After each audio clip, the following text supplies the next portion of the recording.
En écrivant l'ailleurs, j'ai voulu montrer le fossé qui existe entre l'Afrique en général, le Congo en particulier et les pays du Nord. Et c'est une manière pour moi de titiller les gouvernants africains afin qu'ils fassent de même pour qu'il y ait des infrastructures hospitalières, des infrastructures sportives, culturelles dans nos pays pour que les nôtres n'aillent plus chercher à traverser la Méditerranée qui est devenue un vaste cimetière où les Africains sont broyés par les flots de la mer ou les animaux marins qui les broient aux yeux coupables de la communauté internationale.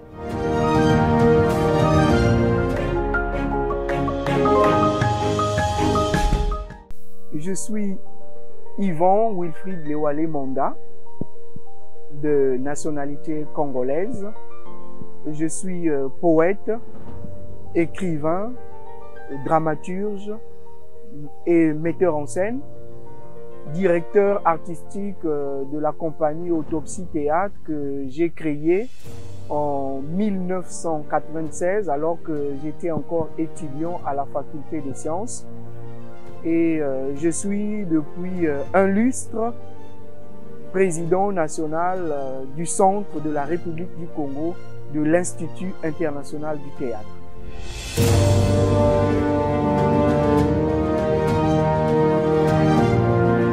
Mon parcours littéraire et artistique débute dans mes années universitaires après l'obtention de mon baccalauréat au lycée Victor Augagneur à Pointe-Noire.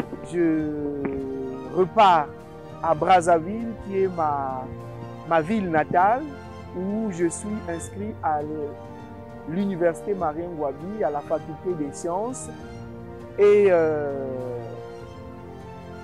à quelque chose, malheur est bon, il y a une année blanche que je vais rencontrer à l'université.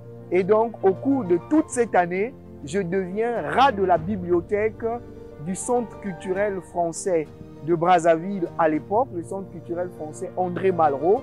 Et c'est là que je suis des représentations théâtrales, que je suis des conférences, que je suis tour à tour des écrivains déjà confirmés à cette époque en 1996, des écrivains du pays, mais aussi des écrivains qui viennent d'ailleurs et qui se produisent à l'Institut français, des troupes de théâtre, des artistes de partout, parce que le Centre culturel français de Brazzaville, c'est un milieu culturel attractif, un point de mire, et c'est donc là que je me fais aussi remarquer lors d'une émission de Léopold Pindi Mamonsono, Autopsie sur la chaîne nationale de Télé Congo, en présentant le livre d'un poète congolais.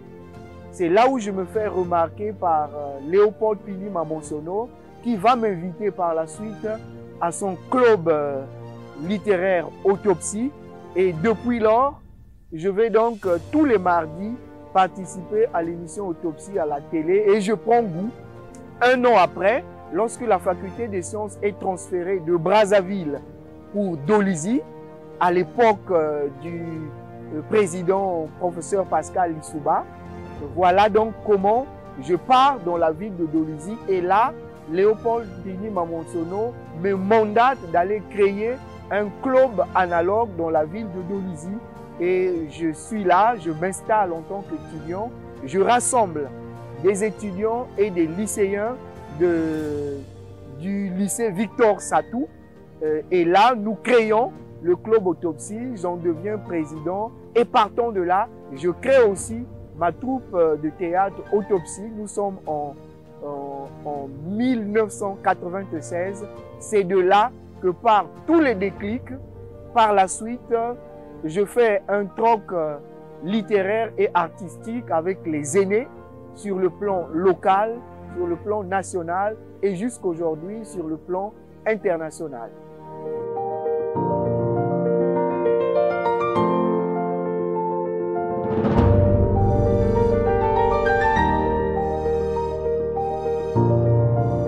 je dois dire sans embâche que quand on veut, on peut, mais en s'y employant. Je suis de formation scientifique parce que j'ai fait la série C au lycée, seconde C, première C, et comme je rêvais de devenir médecin, je suis allé donc faire la terminale D. Et donc j'ai eu le bac D, session de juin 1995 au lycée Victor Augagneur. Et après quoi, je suis allé à l'université. J'ai présenté le concours de l'INSA pour faire des études de médecine. Malheureusement, ça n'a pas marché. Et puis, je suis allé à la faculté des sciences. À la faculté des sciences, je caressais le rêve de devenir géologue, vulcanologue. Mais ce sont les turpitudes que notre pays a vécues. Je veux parler de la guerre fratricide et civile de 97-98 qui ont fait que je ne termine pas mon cursus universitaire à la faculté des sciences. Et donc, j'ai basculé dans la littérature qui était depuis mon jeune âge une passion. Parce qu'à l'école, j'étais toujours premier en dictée, en rédaction. Bon, il faut dire aussi que depuis l'école primaire jusqu'à l'université, j'ai toujours été premier de ma classe. Je me suis rendu compte qu'en abordant les études scientifiques, cela ne m'empêchait pas de faire aussi des études littéraires. Or, la réciproque n'est pas toujours vraie. Donc, vous voyez que la littérature a toujours été ma passion et elle m'a rattrapé pendant mon cursus universitaire. Et aujourd'hui, c'est vrai que j'ai une formation scientifique, mais des sciences, j'ai tiré un esprit critique qui me sert beaucoup dans la littérature et les arts. C'était un rêve que j'ai caressé depuis cette époque-là, et je me disais, après les années 2000, il faut que moi aussi je compte parmi les écrivains congolais. Une décennie plus tard, j'ai commencé moi-même aussi à publier des livres. Avec la troupe de théâtre que j'avais créée, j'ai commencé à jouer, je suis devenu metteur en scène, j'ai acquis de l'expérience sur le plan national à travers des festivals, des ateliers de formation, des masterclass, mais depuis quelques années aussi, j'ai acquis de l'expérience sur le plan continental parce que je voyage dans beaucoup de pays africains, mais aussi sur le plan international.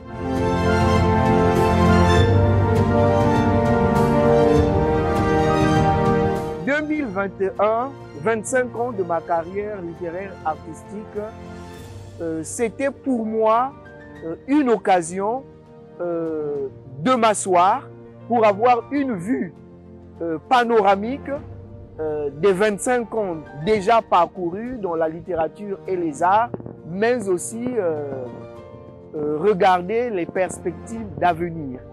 C'est une célébration qui a été faite lors d'une caravane littéraire et artistique dans les villes de Pointe-Noire, Dolisie et Brazzaville, parce que ce sont ces trois villes qui ont couvé et qui continuent à couver sur le plan national mon itinéraire littéraire et artistique. Et puis, il y a une éclosion de cet itinéraire sur le plan continental et international. Pointe-Noire, mère ma mère, en perpétuel chantier. Cosmopolite et témoin du temps, par ta passerelle, mon Congo tend une poignée de sourires au monde entier. L'occasion était indiquée pour moi lors de la commémoration de mes 25 ans de carrière littéraire artistique en 2021, me fixer aussi des objectifs. Partager l'expérience que j'ai acquise dans le domaine sur le plan national et artistique.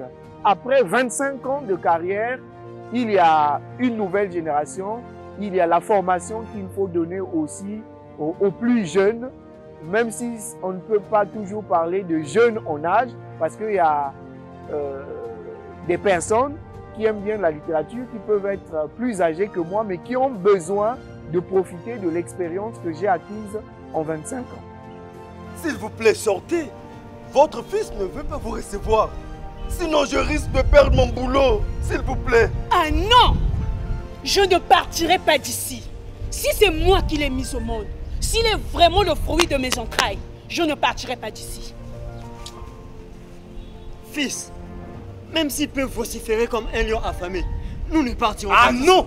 Il faut dire que c'était en février dernier, février 2023, où j'ai représenté mon pays, le Congo, au 36e congrès mondial de l'Institut international du théâtre.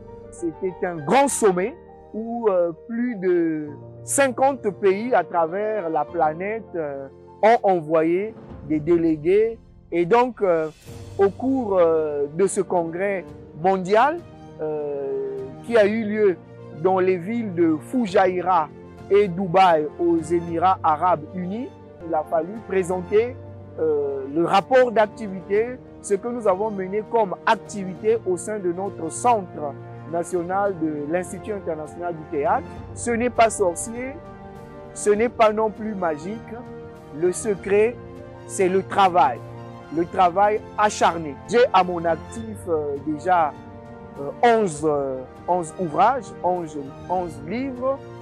Je suis fondateur de la compagnie Autopsie Théâtre, je suis metteur en scène et c'est donc ce travail acharné et laborieux qui me vaut le sésame de représenter notre pays à l'échiquier international. Nous avons hérité la langue française du colon. Il nous appartient aussi, comme disait Tikaya Outamsi et Solida Outamsi, il nous appartient de coloniser la langue française à travers nos écrits parce que nous faisons partie de cet espace linguistique qui est la francophonie.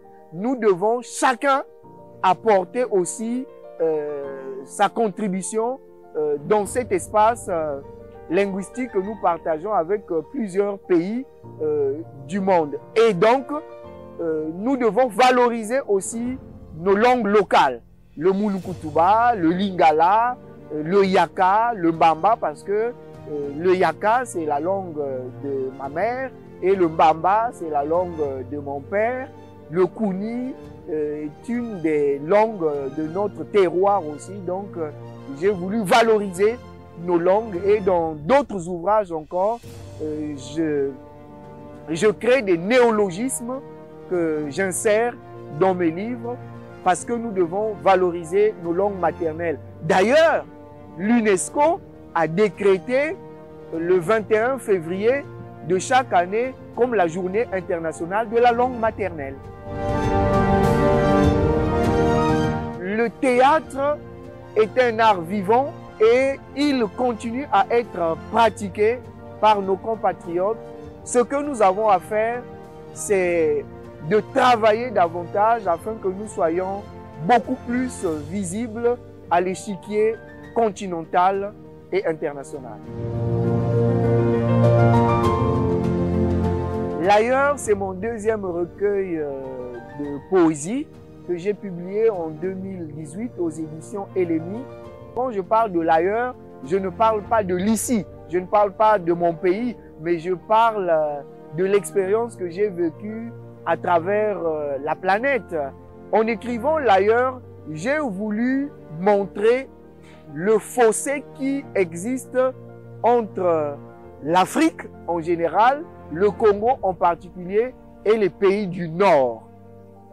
J'ai donc voulu montrer que ailleurs, en Europe, les gouvernants, les hommes d'État travaillent pour améliorer les conditions de vie de leurs concitoyens, de leurs compatriotes. Ce qui fait que il y a une ruée des Africains vers ces pays occidentaux parce que les conditions sont réunies, parce qu'il y a des infrastructures sportives, il y a des infrastructures culturelles, il y a des infrastructures hospitalières, au point que lorsque même nos gouvernants d'Afrique ou les Africains sont malades, pour ceux qui sont nantis, ils se ruent vers l'Europe parce qu'ils se disent que là-bas, il y a des bons hôpitaux, il y a des bons traitements, il y a des bons appareils. Même dans le domaine footballistique, vous voyez que les meilleurs sont en Occident.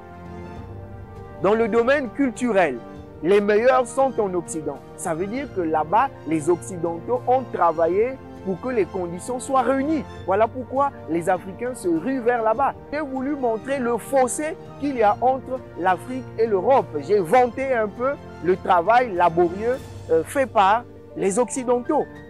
Et c'est une manière pour moi de titiller les gouvernants africains afin qu'ils fassent de même pour qu'il y ait des infrastructures hospitalières, des infrastructures sportives, culturelles dans nos pays pour que les nôtres n'aillent plus chercher à traverser la Méditerranée qui est devenue un vaste cimetière où les Africains sont broyés par les flots de la mer ou les animaux marins qui les broient aux yeux coupables de la communauté internationale.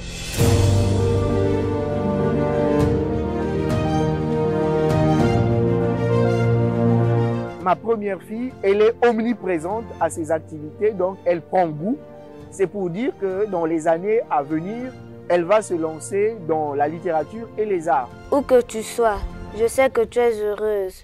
Heureuse de savoir que ton fiston est épanoui. Ravie de savoir que j'y suis arrivée, maman. Je savais que comme Marie, mère du Seigneur Jésus, tu ressassais dans ton cœur toutes ces choses, maman. Ce portrait de toi et moi en duo me remémore la rue Lubomo, au quartier Wenze à Brazzaville.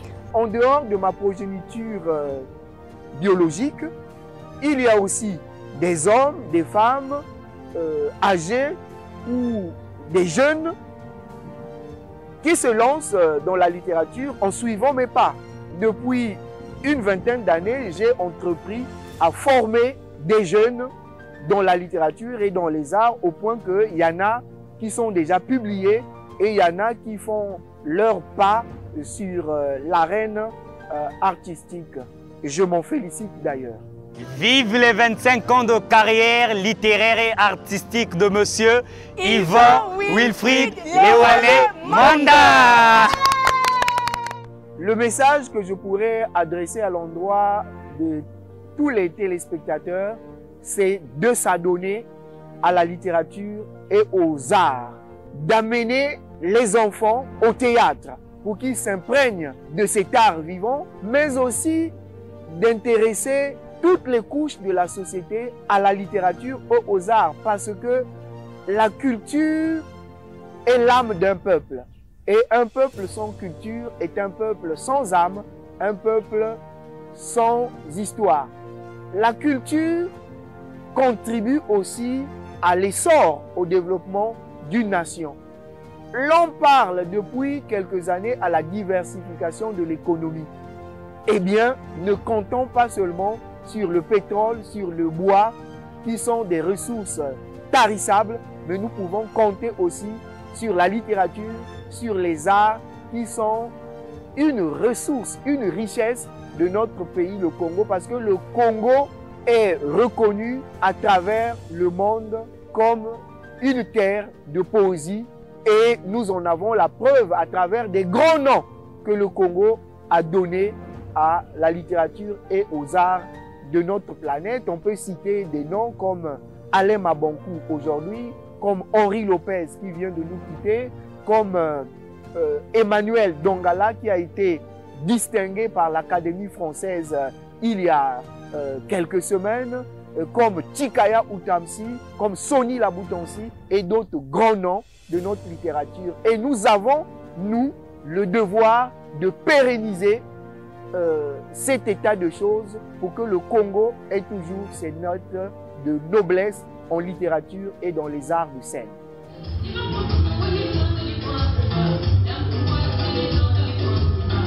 Et je dirais bon vent à ces deux chaînes qui sont bien visibles dans notre ville océane, mais aussi au-delà des frontières de notre ville, au-delà des frontières de notre pays. Et j'inviterai donc les responsables de ces chaînes d'avoir une vision beaucoup plus large, de s'enraciner pour faire encore des prouesses dans le domaine de l'audiovisuel. C'est moi qui vous remercie.